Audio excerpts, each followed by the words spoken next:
Looks good. Oh, okay. Recording in progress. Do I press anything? No. Continue. Ja, fortfahren. Good. Just let it go, Mum. Yep. Yeah. Ah, Duncan. Everyone is just joining. Hello.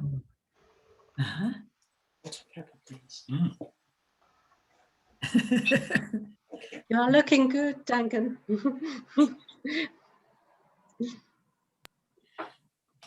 Where are you? Duncan, where are you? Are you in Nottingham, in Leicester? Bristol, Leicester. Bristol. Bristol. Okay.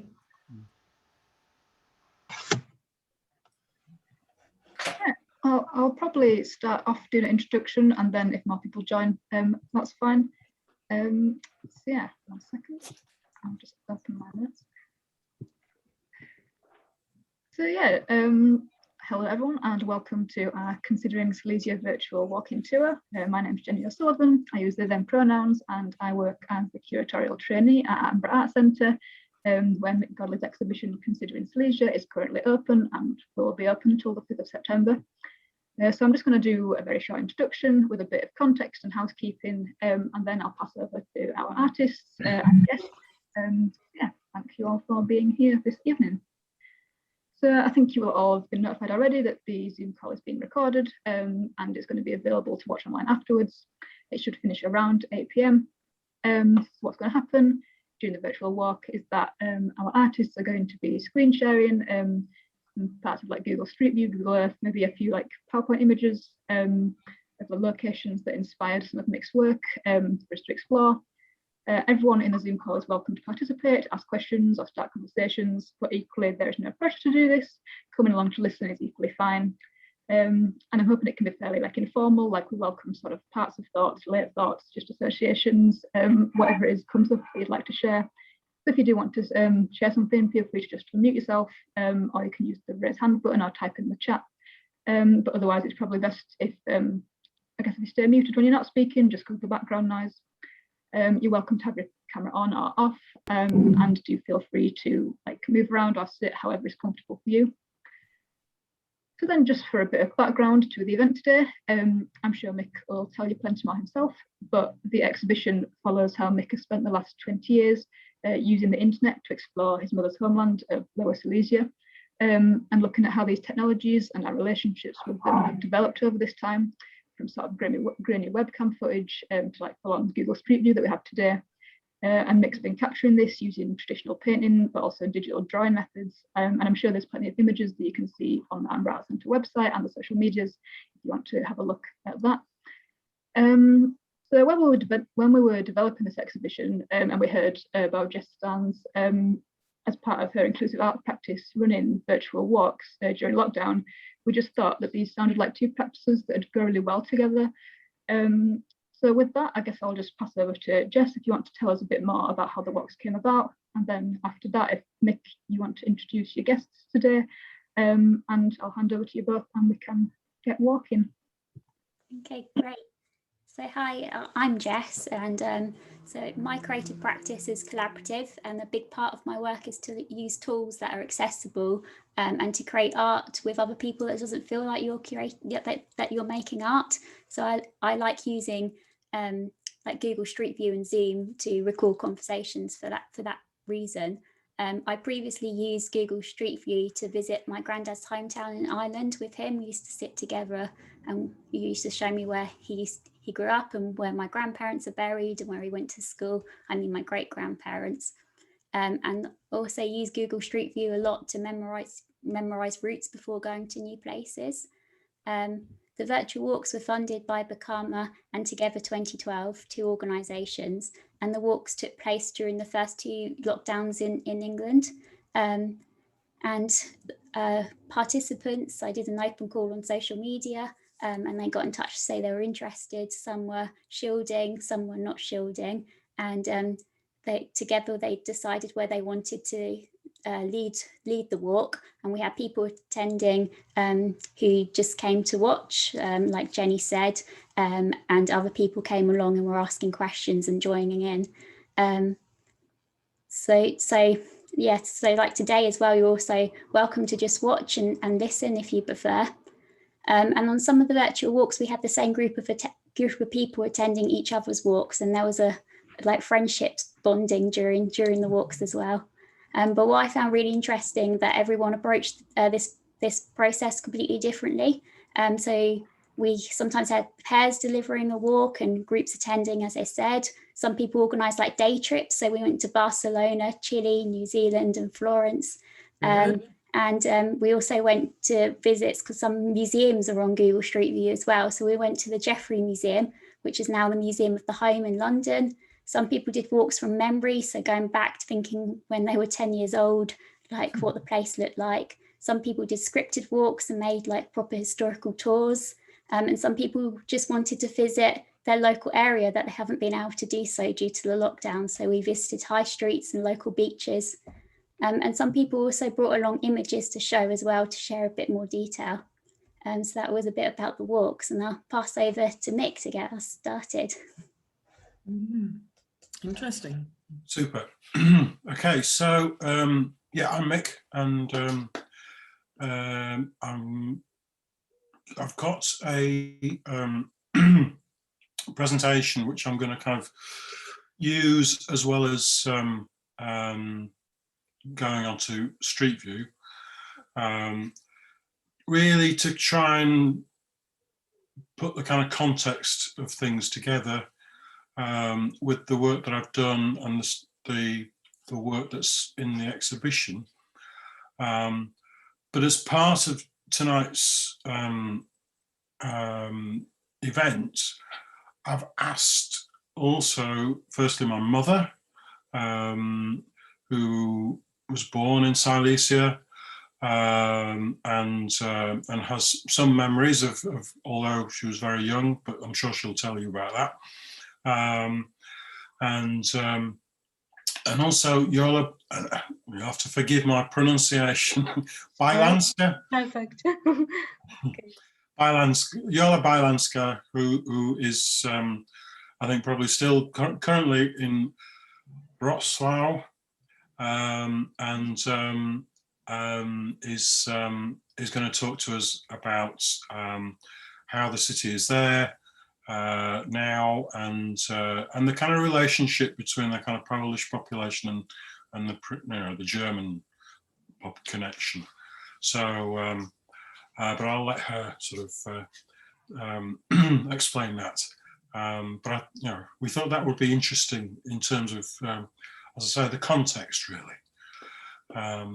So I guess what I'll do now is share my screen, and then we can begin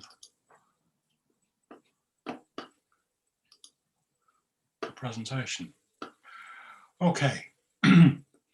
So once the that's it.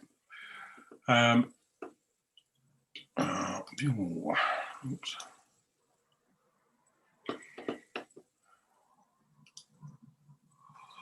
Full screen. Okay. So, in fact, what I should do is do it that way. So yeah, this is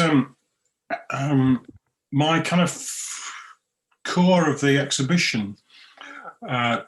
Ended up being the can you all see it properly? Yes. Okay. The Mausoleum at Baalbridge, which used to be called Valdenberg, and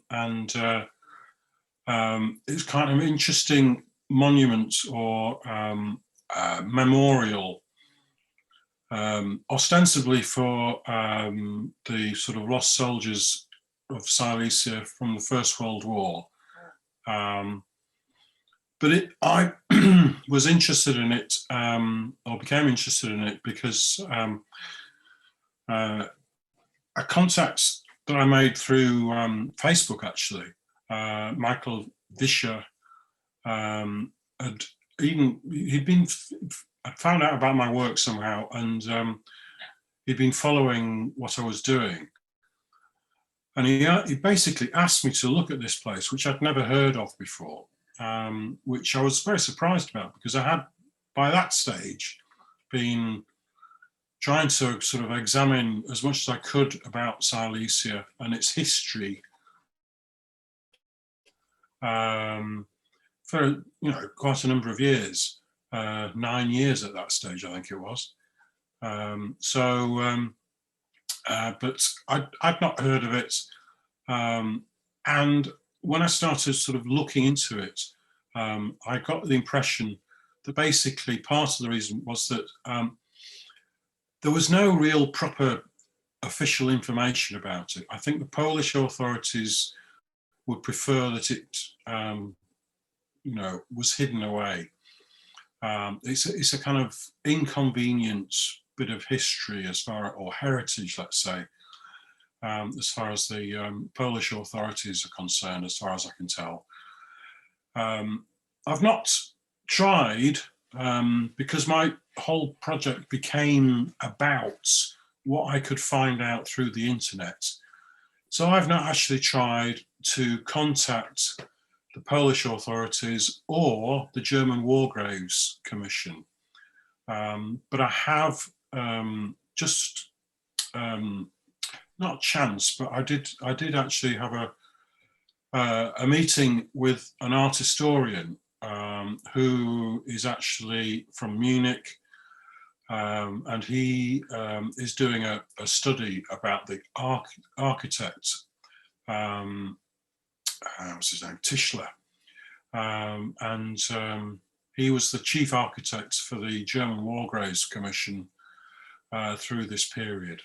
And as you'll see when you sort of look at the architecture, he was actually an early member of the what became the Nazi Party. So he was very keen on the kind of aesthetics that the Nazi Party were very kind of strong on. So this mausoleum was kind of quite classical, not entirely classical, but fairly classical, and was essentially, a piece of propaganda as far as the German state and the Third Reich was concerned, and was used as such for sort of official events, but also was actually used as a kind of SS temple, from what I can gather from the information that I found on the internet. So it was, very definitely a piece of kind of visual architectural propaganda, which is something I very strongly remember from when I was studying art history at school, and it was kind of quite it made a big impression on me as far as art, architecture, and propaganda was concerned, and well, politics generally.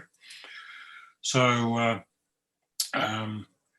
anyway, it's not quite in this sort of state anymore, which you'll see shortly, but it was obviously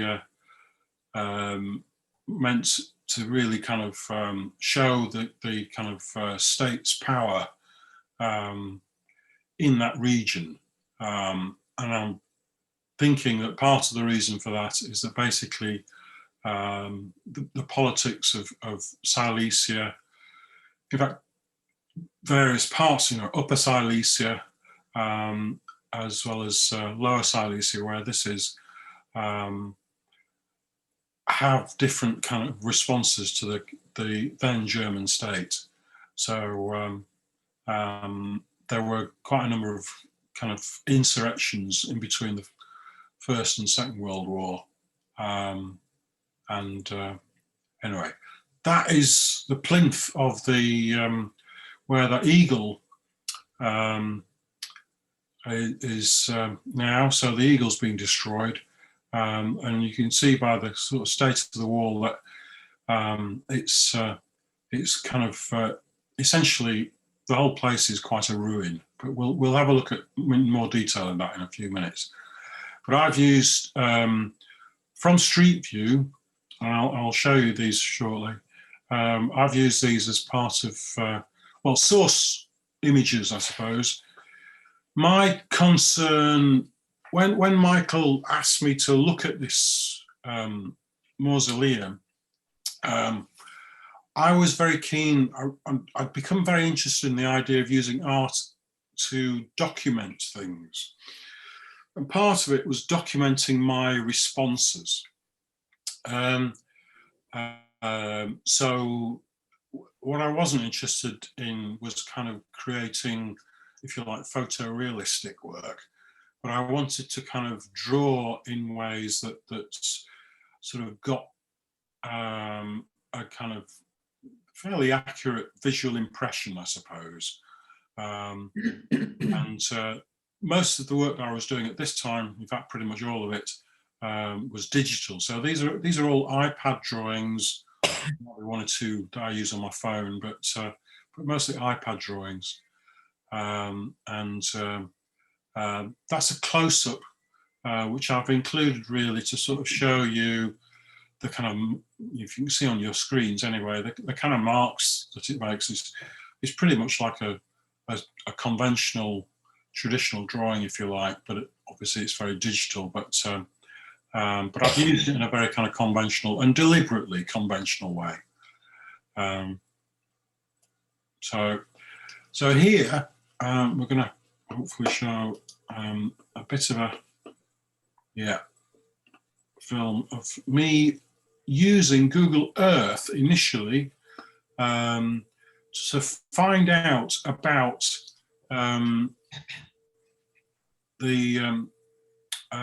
this is Sheffield, not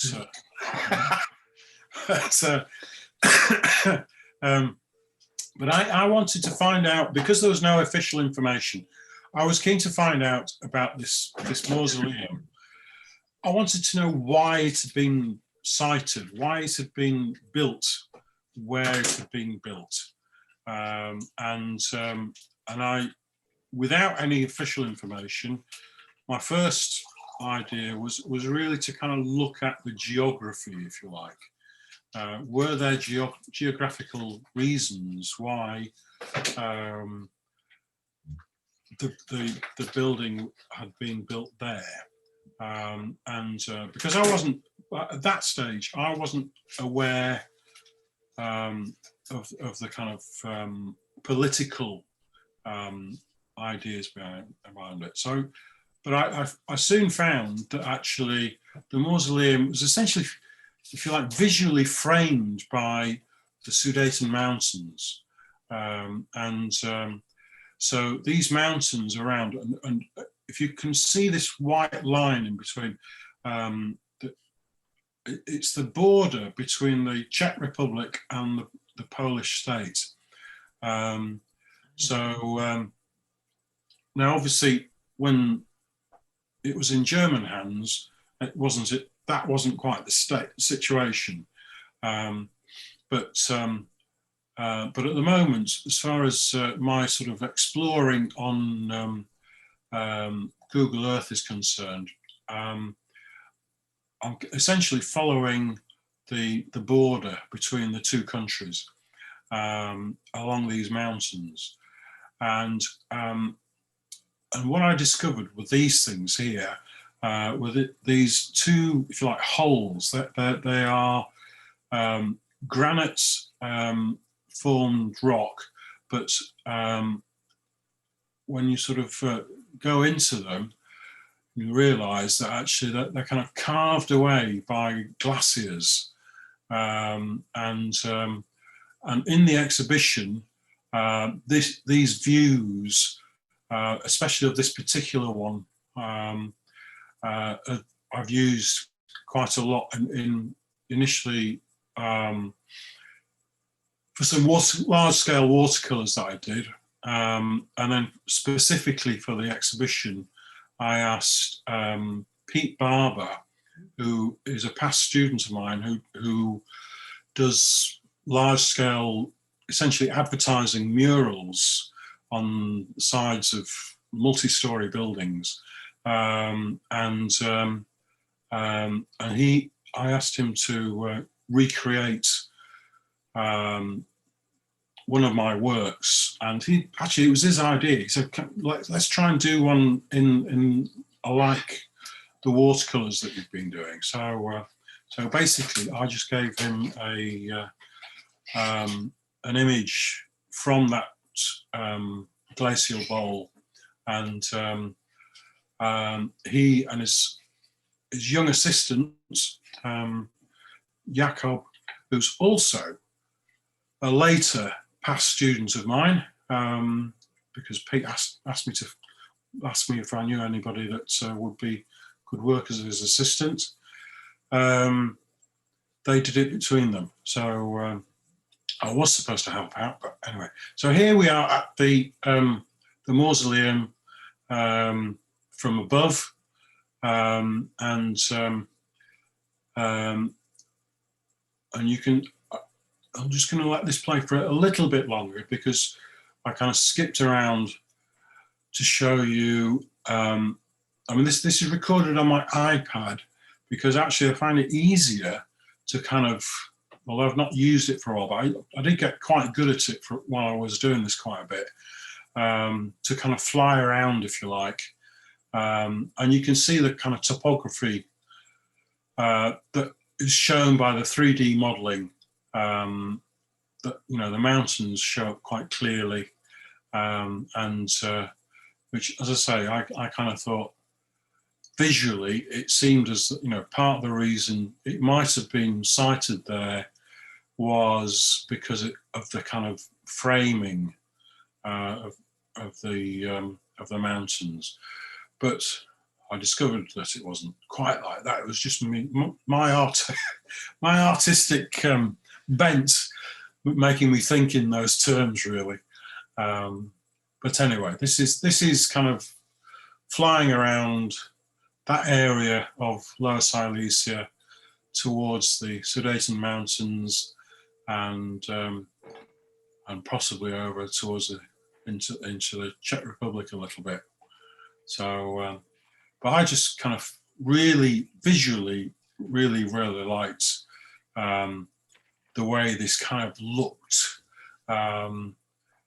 It's quite different to reality, as I discovered, especially with that glacial bowl.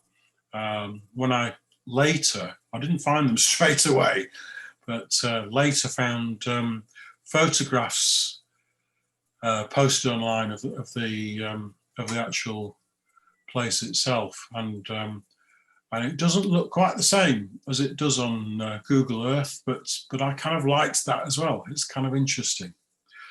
So anyway, you kind of got the idea. Let's just if I can find skip on to the end. So anyway, so those are the mountains going on. So this is just one of the landscapes that I did from that material, and I was very interested in the kind of the way. I mean, you can see on this particular one that there's a kind of jaggedness and straight-edgedness about certain parts of the modelling, 3D modelling, which I've kind of kept, but there's this kind of dialogue which I was interested in between the digital appearance of it and yet the way that my hand and brush and whatever else I was using, and the materials itself, the watercolors on paper, the way those kind of interrelated, which even with the digital work that I've done, I've always had that thing. It always has, for me. I'm kind of quite keen that it it is essentially hand drawn, and it still has that appearance about it. So quite differently, this is what it really looks like apparently, and very much more jagged and probably more dramatic actually than Google Earth provides. But that's interesting. I think it's. But you can see it's very definitely granite, and very dramatic facing. So from there, I discovered Street View. I didn't realise about Street View until after I'd explored Google Earth quite a bit, and I started using my iPad that I had then. This was an iPad 2, and this is using a very simple vector app, which, if you can see clearly, it's the marks that it makes are very, very simple, kind of rounded. They're called brushes, even though they're digital, but very, very simple marks. And then layers and layers and layers of colours, it's kind of very, usually a bit like a watercolour in the sense that the way that I've approached it is to layer very translucent or transparent colours one over the other to gradually build up the image, just as one would do a kind of watercolour. This is kind of very much, it's the same app, but actually on a tiny little iPod Touch, but you can more clearly see the marks, and the kind of simplicity of those. So these, interestingly enough, are using Street View. These last two, the images, the original bits of Street View have been removed by Google, and I've no idea why, but it intrigues me because I was kind of very aware of the kind of issues around the kind of conscious forgetting, if you like, which is why I became interested also in all these sort of trees that have been allowed to grow a great deal more than that 1938 photograph. So that basically you can't see the Mausoleum from the town anymore, even though it was kind of quite clearly visible on that photograph. It's all been hidden away, and this more and more began to sort of fascinate me. This was actually a different app, but on my phone. So I tried all sorts of different ways of working, and here you can see I've got a screenshot from my iPad, and then on the left hand side is a sketch that I did on the iPad, and this Andrea Struger is another street which has been deleted as far as Google are concerned. It's gone. So here I've got, hopefully I can find how to switch on. There we go. Here is, and I'm going to whiz through this quite a bit actually, but basically I recorded this some time ago, not realizing that they were going to delete this. I thought I had some plans to work on a film integrating my images with a recording from Street View. But before I could do this, Google actually deleted this bit. But I'm still thinking about returning to this because I've taken some screen grabs or screenshots, and I want to make some work from some of it. Now, one thing that's kind of quite interesting is that this was done in my studio, and the Wi-Fi at that time, it's improved since then, but it was really quite slow. But it's kind of interesting to see the way that the image kind of forms itself. And it's the kind of qualities of the digital imagery that I have been very conscious of.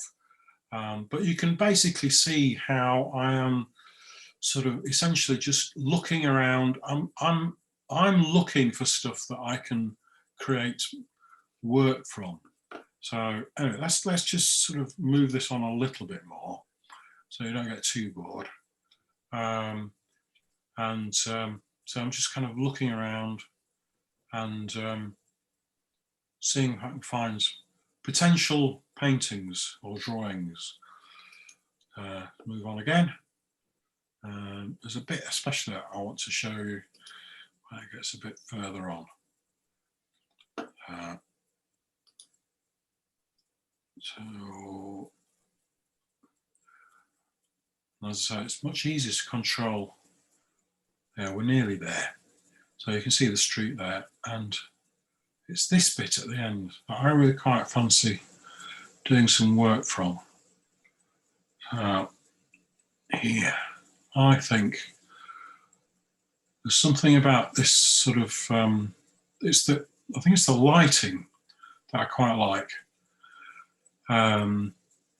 So that might be a future image. Anyway, it just carries on for a bit until it gets to the end of the street. Okay.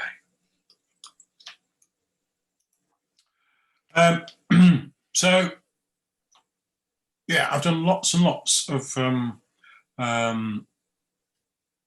especially digital drawings from Street View, and basically what I've been trying to do is record initially as far as the Google car could get to, or as near as it could get to the Mausoleum.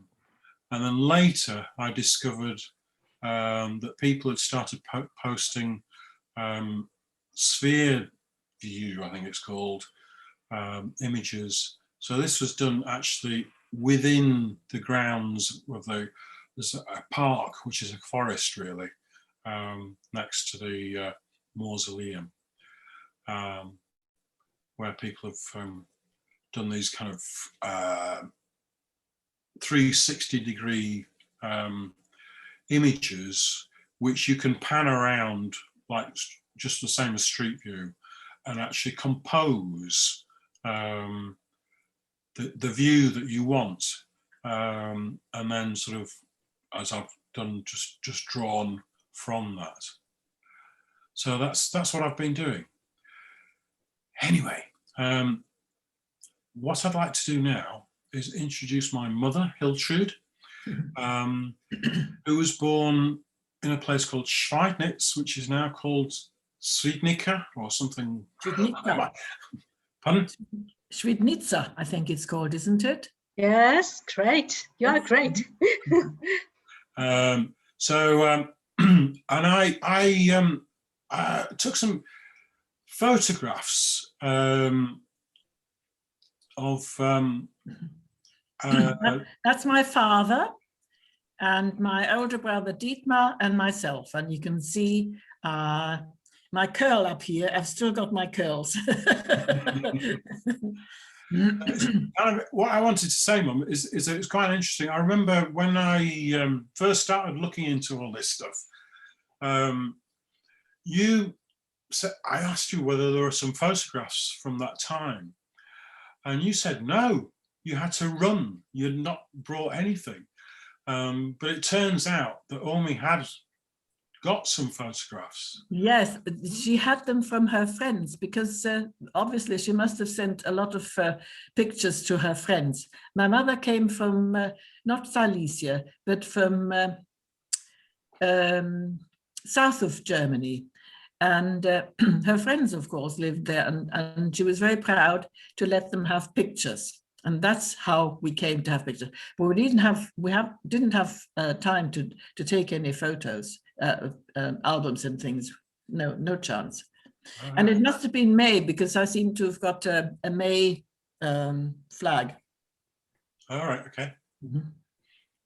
So this looks like a kind of proper portrait, doesn't it? Yes. Mm-hmm. Mm.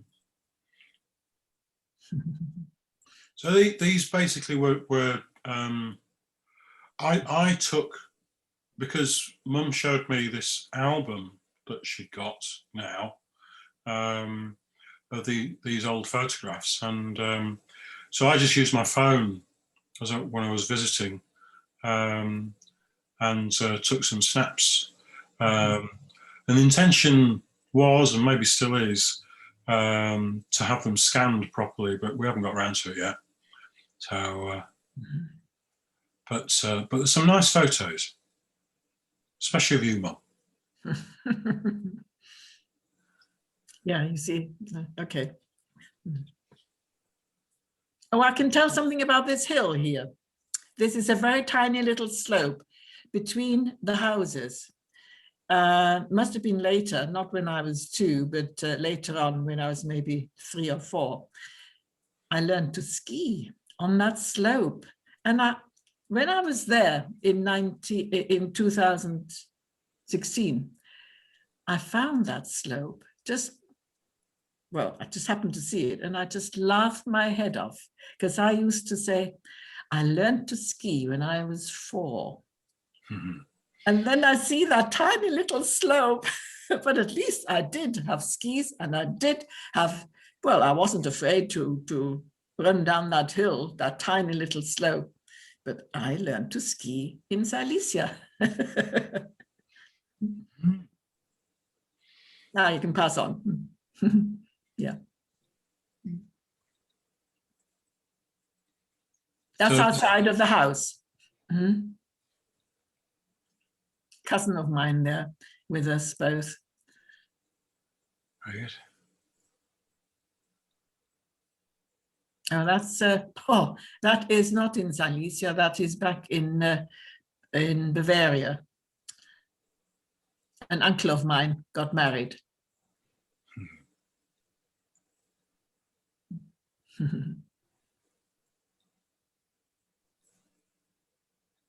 My mother.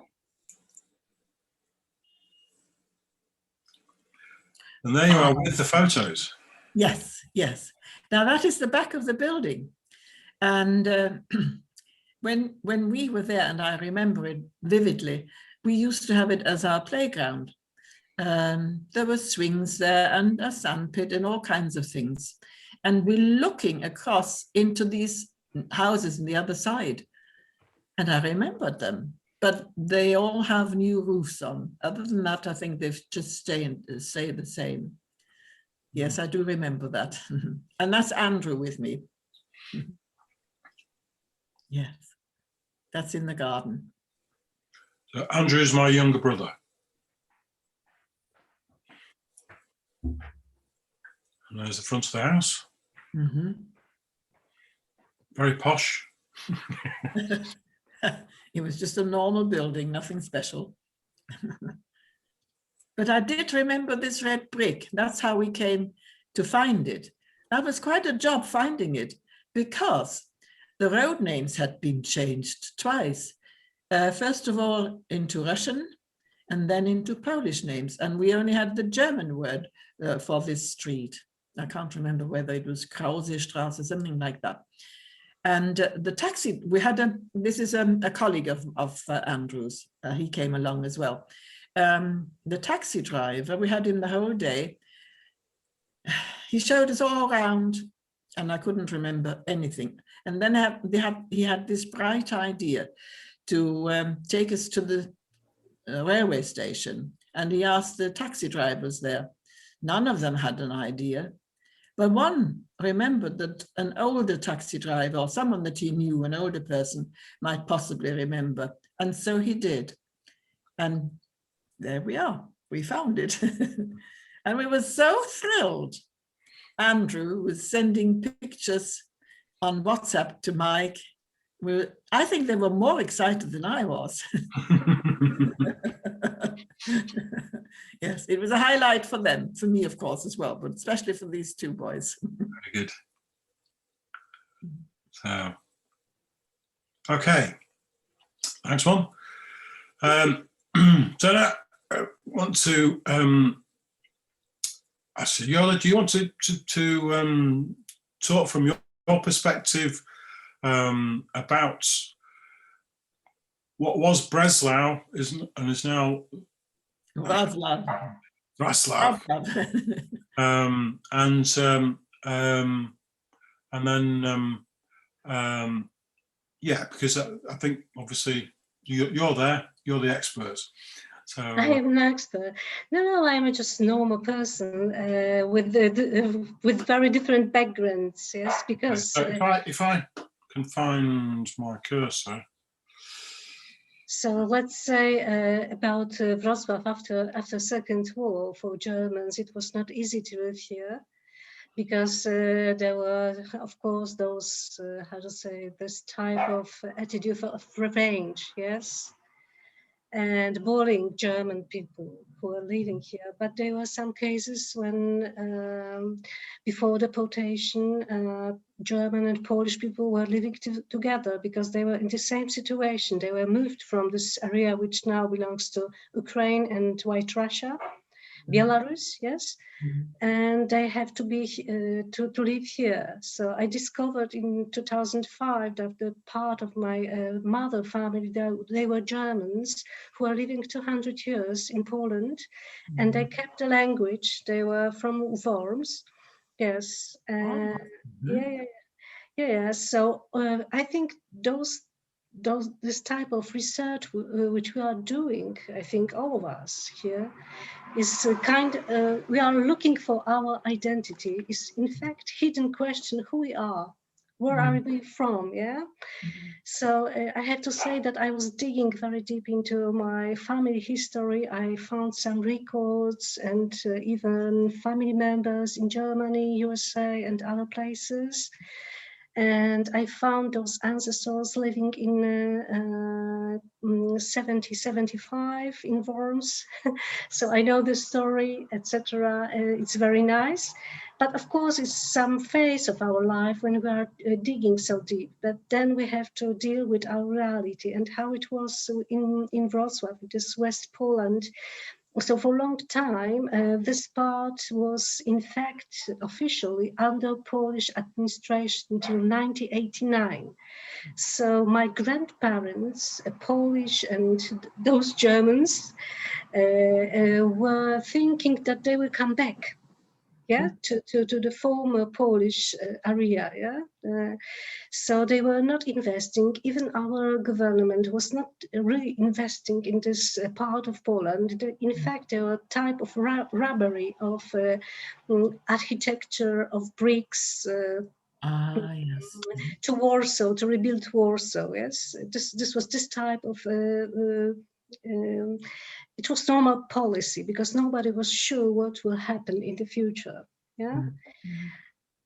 But step by step, people started even to identify themselves with the place, with the city. Yeah, they loved the place, and they started to make a new history. So, I'm very proud of it that my older colleagues, they have made the capital of conceptual art in Wrocław. Yes, it was a capital. They started to do it in 1965.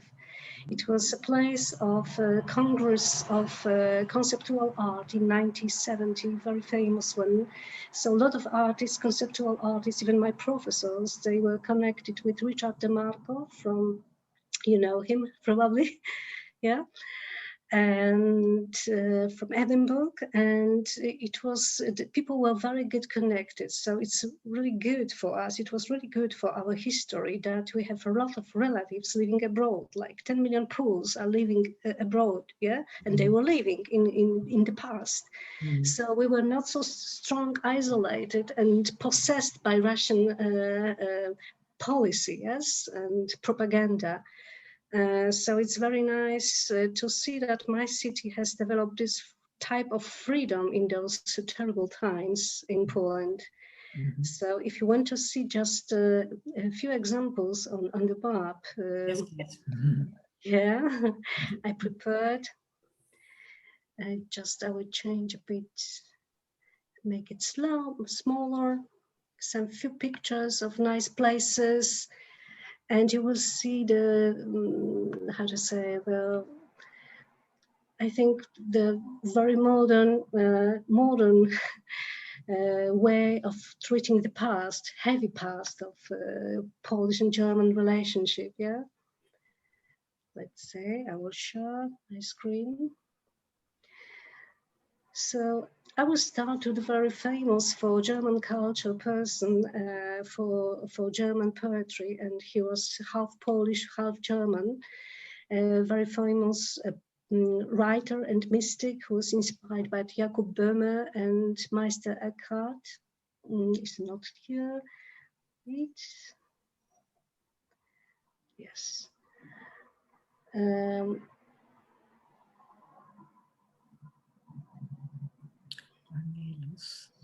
Angelus Silesius, yes, it's his name. I don't know how to move.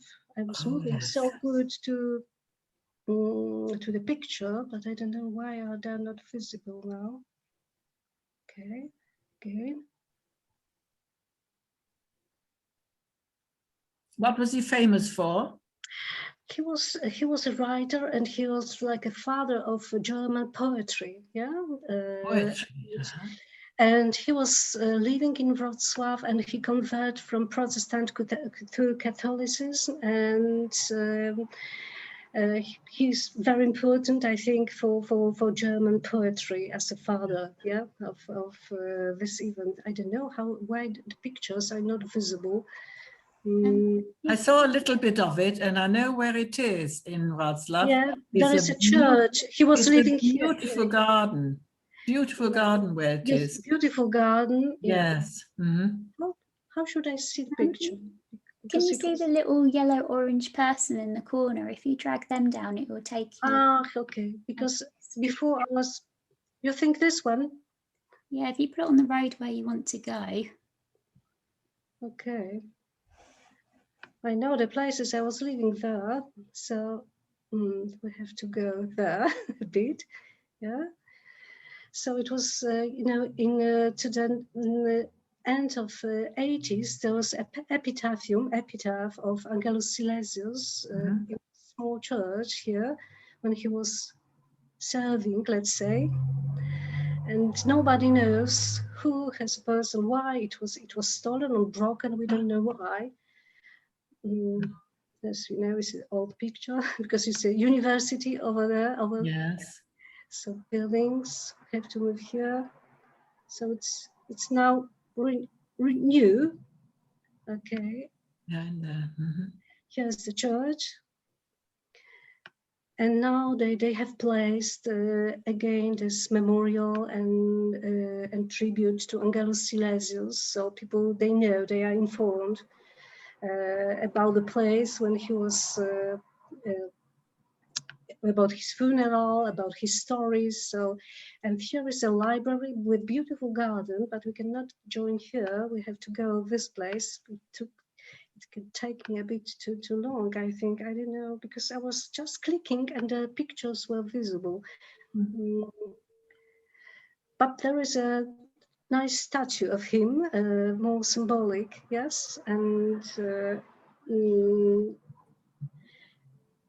people they have respect for this. Before it was, people they were trying to hide. It was controlled by our government to not talk too much about German past. And now Wrocław and our society is speaking very loudly about, we are proud about 11 person from German times who are Nobel Prize winner, yeah, in physics, in like Hauptmann in literature, yeah, and people are talking about it. So I think it's very positive. And one of my, I don't know how to move it, okay. I just want to jump out, okay. And the next person who's, I think, very interesting for you living in England, and for you, Mik, and for me, it's Anita Lasker. I don't know if you've heard about her. Is only one. Oh, maybe I start with Alois Alzheimer, who was living in Wrocław. It's unforgettable, yeah?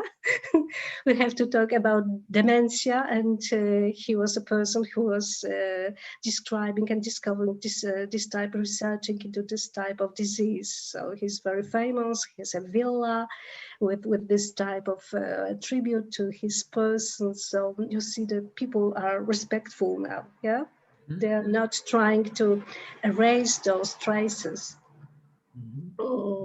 Anita Lasker is very important person, I think, to talk about the Breslau past and this terrible time of Second War, because she was a cello player. And she was only one person. She was a person who survived Auschwitz, and she was a player in this Auschwitz Frauen Orchestra. Yeah. Yes. And what is important? She was only one person playing after the Second War professionally cello, because a lot of women who survived and they were professional artists, they couldn't play anymore after this terrible experience. So she moved after Second War, because in the end of the Second War, the part of Auschwitz prisoners, they were moved to Belsen, and the liberation has been made by a British army, and her sister was speaking English, and they moved to England, and she's living in London. And it's very, very nice person. I was trying to invite her again to Poland because she was a visitor in, I think, in the late 90s, 96 or 8. She was visiting Kreisau, the place of meeting for Polish and German and now international youth. And they're trying to make some commitment to artistic workshop, etc. And conciliation, yes, between two cultures. And she was talking as a witness about those times. And it is a beautiful book written by her daughter, Maya Lasker, Letter to Breslau. My dearest grandparents, I'm not granddaughter, born your youngest daughter. I was born in 1958. I arrived 16 years after you were both murdered in Nazi Germany. Your grandson Raphael was born 5 years later. The letters that follow are tribute to youth both, and conduit to conversation that we never had, a way for me to have a relationship with you. All my love, Maya. And it's very important because we can speak about all of us, or about transgenerational trauma, yeah, because those survivals for both third sides, they didn't speak too much about what's happened, yeah. And I think those tension which we have today, those new how to say elements of nationalism, etc., is a kind of heritage of this silence, yes? So she was living close to the synagogue, in Jewish synagogue, in very beautiful corner.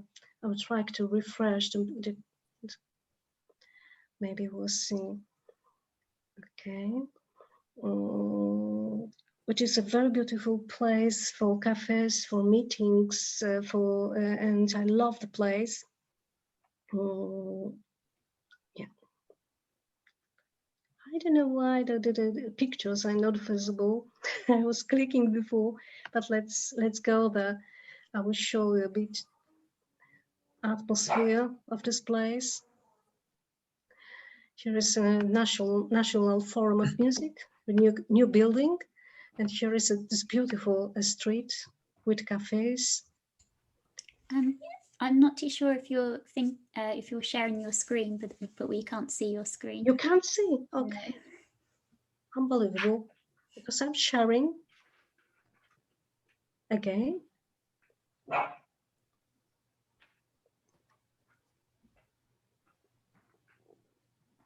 I'm trying to do that. It's not visible.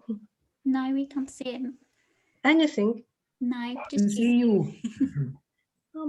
Hmm. I have to try screen sharing again because it might have accidentally clicked Yes, on I this. will try to do it again. Yeah. Oh, and now? Yep, that's working. Okay, so she was like a child playing here and going here. Here's, as you see, beautiful architecture, and I love the place. And just on the corner, there's a synagogue, and we can go there. And there is a place, a beautiful patio with other cafes when we can go and enjoy life and have fun. Yeah. So it was a place of her.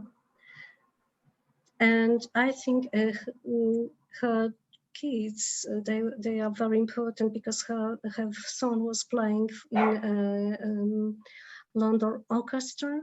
I think her daughter is a historian living in London, so so she's dealing with this Second War's history. The second thing's probably more modern. I would like to show you the place where, my gosh,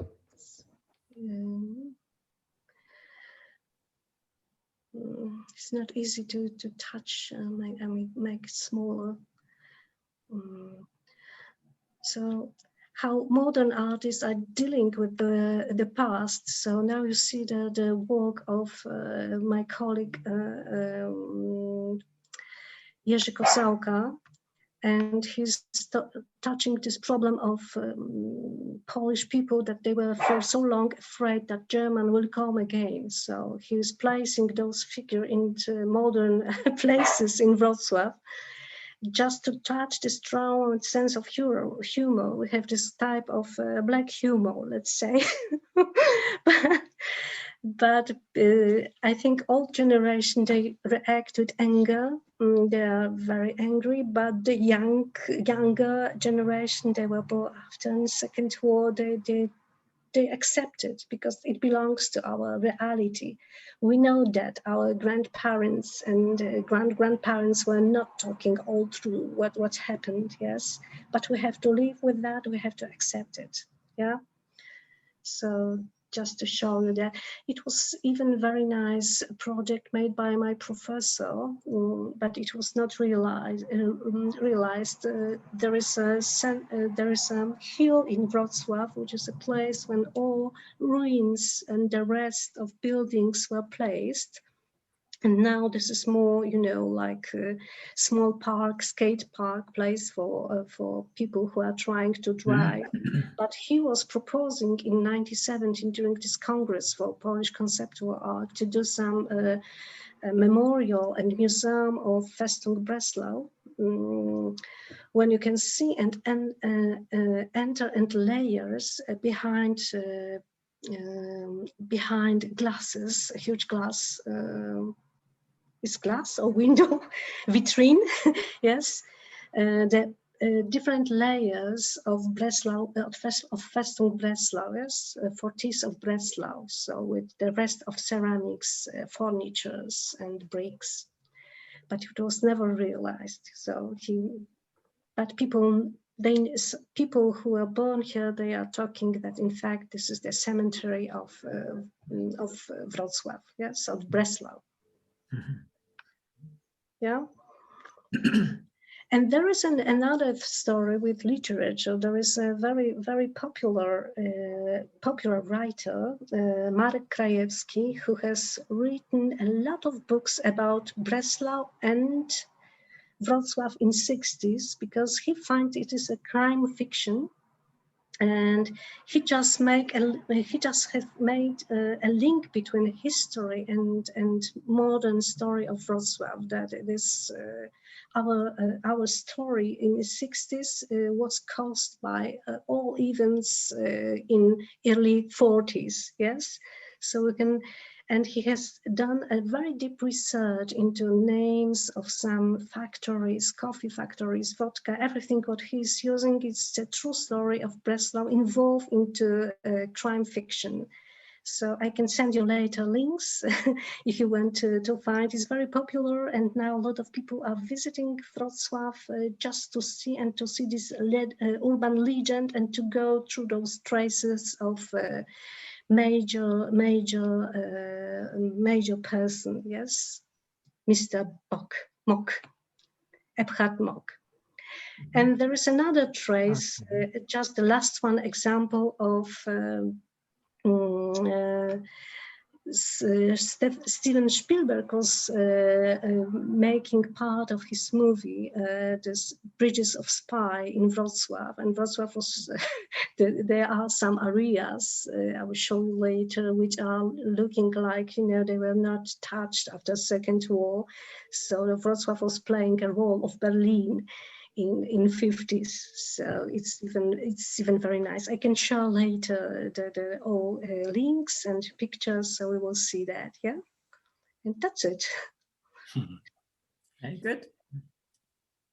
That's great. Thank you very much, Viola. Welcome. You're welcome. Fascinating. Well, thank you for coming on a walk with me this evening. Does anyone have any questions or any comments that they want to share? I was just trying to say Edward Monk. Yeah. Did you Eckhart. say? Yeah. Yeah. Mok. Monk. Yeah. He's a very famous artist, or wasn't he? Isn't he? No. It's a name of. It's a fiction. It's a crime fiction. It's not true. It's not a person. It was a German candidate for a police officer in Breslau, but in fact it's a crime fiction. Yeah. Okay, fair enough. Fair enough. Because I thought he was. He didn't think. I didn't think he was German. Okay. Great. Thank you. There is a Wiesław over there, someone from Poland. Hello. Hello. Where are you from? I live on the edge of Silesia, Upper Silesia. Silesia. You pronounce it that way. So it's so I have well, I went to school on the verge of Silesia. There's a city called Sosnowiec. I know. There was a border between Germany and I don't know, other country, Russia or something like that. Poland. Poland. I know. You mean former, before First War? Oh yes. Yeah. First, You're right. Austria. It was Austrian. Austrian, Polish. Yes. The three parts. People speak different languages. Yes. In Sosnowiec and Katowice. Katowice, exactly. Katowice is the capital of Upper Silesia. Yeah. I've been there many times, and they speak Silesian dialect, which is very characteristic for a Polish speaker. For people who speak Polish, because yes, but they have a lot of German words. Yes. Yes, and it sounds totally different from Polish. It's much harder, I would say, much rougher. And they were bullying after Second War because of another culture and this German influences. They were bullied also. So all minorities. Yeah. I know that. So nice to have you here. Yes, thank you, Wiesław. That's great. Okay. Hi, Nick. Hi, Nick. There is one hand I see of Michael. Yeah, I had a question for Mik about, is he ever going to go to the country and see it for himself, or does he feel that would change the way that he approached his art? I've thought about this for many years now, and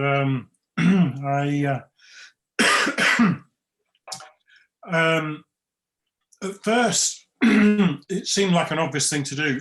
I was thinking about going there back, I don't know how many years ago now, but around about 2006, I think it was, and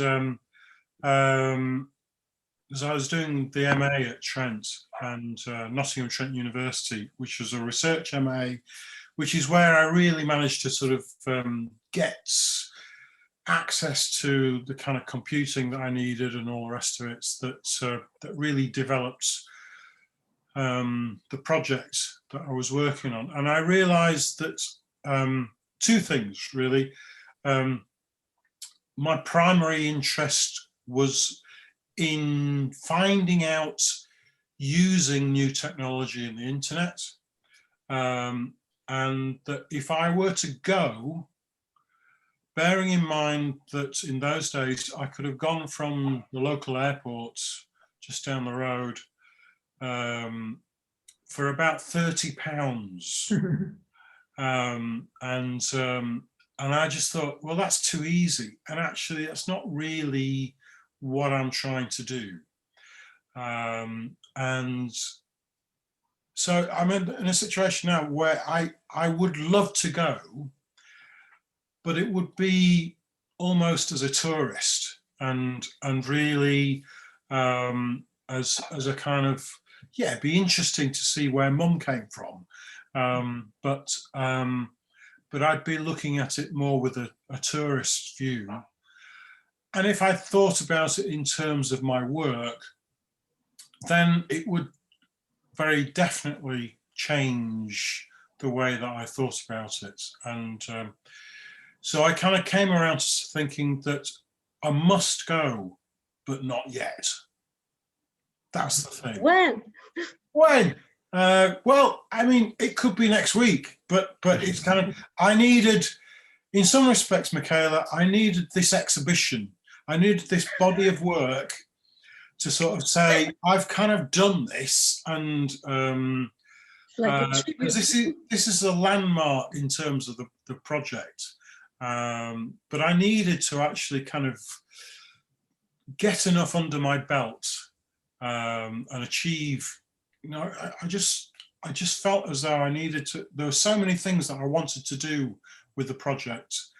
I needed to do all that first before I could think about actually just getting on an airplane or a train. And actually, a train might be better. I did think a train would be better, be more interesting to go by train. So maybe not Ryanair. Maybe it maybe have to be a train. Go the slow way. So does that answer your question, Michaela? It does. Thank you, Mick. That's great. Thank you. Good. Okay. Well, that was great. Super. Any more questions? So I might come and see you as well, Yola, and you, Vlislau, too. That'd be interesting. Go to Upper Silesia. I would compare your position as an artist to the position of a Polish poet, Zagajewski. Perhaps you know him. He was very famous. He's just died in a month ago or something like that. So he was born in Lviv.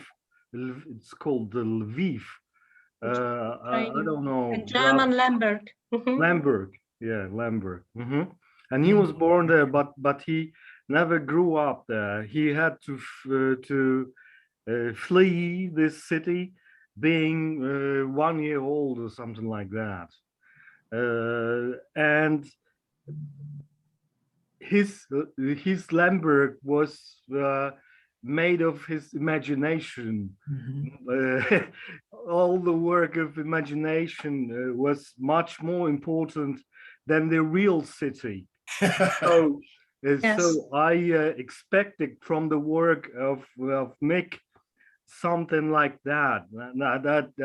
I hope that he would imaginate the places. So that his imagination would perhaps run wild, so to speak. So I don't know. I suggested to him monsters from other dimensions. I don't know, something past that really gone wild. That is not.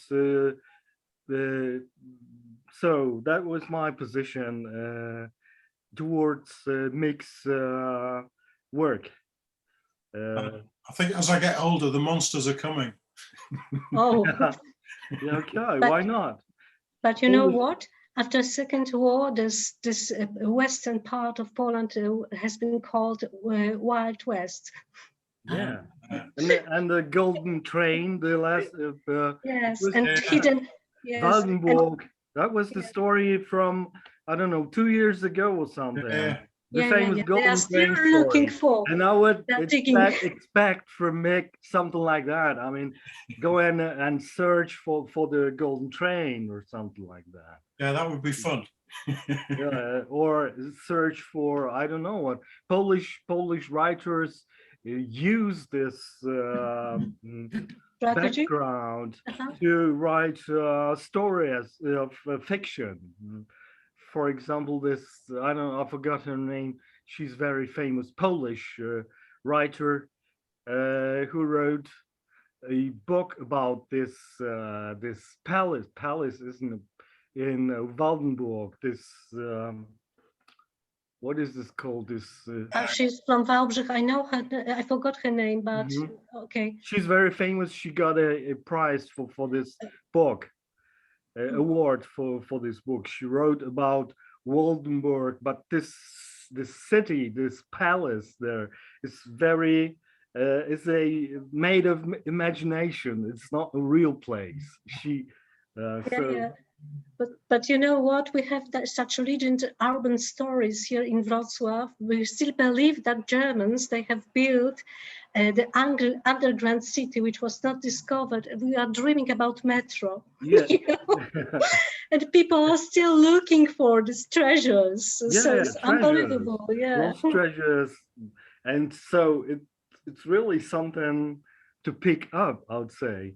Yeah, and you know what? I'm living on just close on the street where are still very old houses. They were residences before, and in 90s, I remember the old German couples, they were visiting those places, and it was very touching when they were just asking to went into the place just to measure the trees because they were small when they left, and it was so touching because and people they were open-hearted for them because they have the same experience in this eastern part, yeah, and they couldn't visit for many Yeah. times, yes, Mhm. for a long time, sorry, yeah. Yeah, yeah. Mm. That's good. Great. So yeah, I need to get there. Need to go and have a look. Yeah, touch, just touch and see and smell and sense. Mhm. All senses. Yeah, before I get too old. Another thing which I remembered now, this fortress. No, it wasn't a fort. Mausoleum. You talked about. You showed it was a place for Sonnenkult. That was the cult of the sun. Ich glaube, the Nazis prayed had Secret. Yes. Mhm. Sonnenkult. Ich spreche auch Deutsch, ich habe Germanistik studiert und ich kann auch Deutsch reden. Aber nicht jetzt alle Deutsch lassen wir das. sprechen. Ja, Okay. okay. Und and the mausoleum, it is something very interesting. I mean, with the sun, cult of the sun, because it's not all dead. I mean, it's very Jungian also. C.G. Jung, if you know C.G. Yeah. Jung and his theories and stories. So it's not all dead. It's still there somewhere in the subconscious of people, and it's one of people who who knows, who could tell something about it is me. As I had dreams, Jungian dreams, with the cult of the sun. I'm not going to tell you the stories now, but when you showed me this mausoleum now, I thought of the cult of the sun. All right. So my latest works also relate to this subject.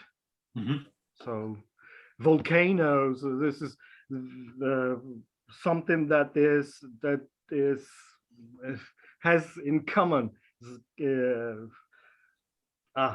Forget it. I cannot, my English is too poor to talk about it now. Okay. Mausoleum is okay with his sun cult. I just wanted to mention that even near my home there is a huge park which was partly it was a park, and just till 50s it was a cemetery, yeah, German cemetery. There is also a cemetery of Italian soldiers from this first war, and it was a tendency after war to vanish totally, those Germans' culture, but people, they started to think about our graves in this part of Poland who didn't exist now, yeah. So now we have, even in the middle of the park, the type of monument tribute with the parts of different epitaphiums from Jewish, German, Polish graves. And I'm going there regularly, and people are visiting this place in the middle of the white park with candles. So I think it's very nice. This is a change of behavior without this aggression, just with respect. Yeah. Very good. Coming to terms with everything, which is great. And when I see those graves of Italian soldiers, they were mostly 90, 18 years old, you know. So young boys, they left Italy to fight here, you know. Unbelievable. Yeah. Terrible times. Mm. Don't want them again. Yeah. Make love, not, yeah. Not war. Yeah. Yeah. I think unless anyone else has any last comments, yeah, that's been a really interesting conversation, and I've really enjoyed hearing everything that all of you brought to this. So massive thanks to Jess for the whole walk concept and for leading this, and to Mik and to Yola and Hiltrude and everyone who's joined in today. So yeah, Mik's exhibition is still on at Attenborough Arts Centre until the 5th of September. And there is a gallery relaunch on the 13th of August that you can, if you're in the area, you can come to. So yeah, and this will all be online later on if you want to catch up any of it. And if you have links to send us for things that you wanted people to share, we can share those as well. So yeah, just massive thanks for me. Yeah. Thank you. I will send you a script with link. Thank you very much. Thank you. Really interesting. Thank you.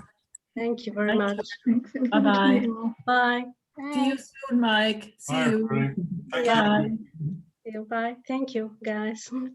Thanks, Yola. Thanks, Bye. Mark. You're welcome. Yeah. Thanks, Lisa, for coming as well. You don't get pronounced. Bye, everybody. It's Bye-bye. dark here already. Bye. It is here as well. As you can see, I am in the dark. Dark lady. So bye-bye. Bye. Bye now. Bye-bye. Mhm.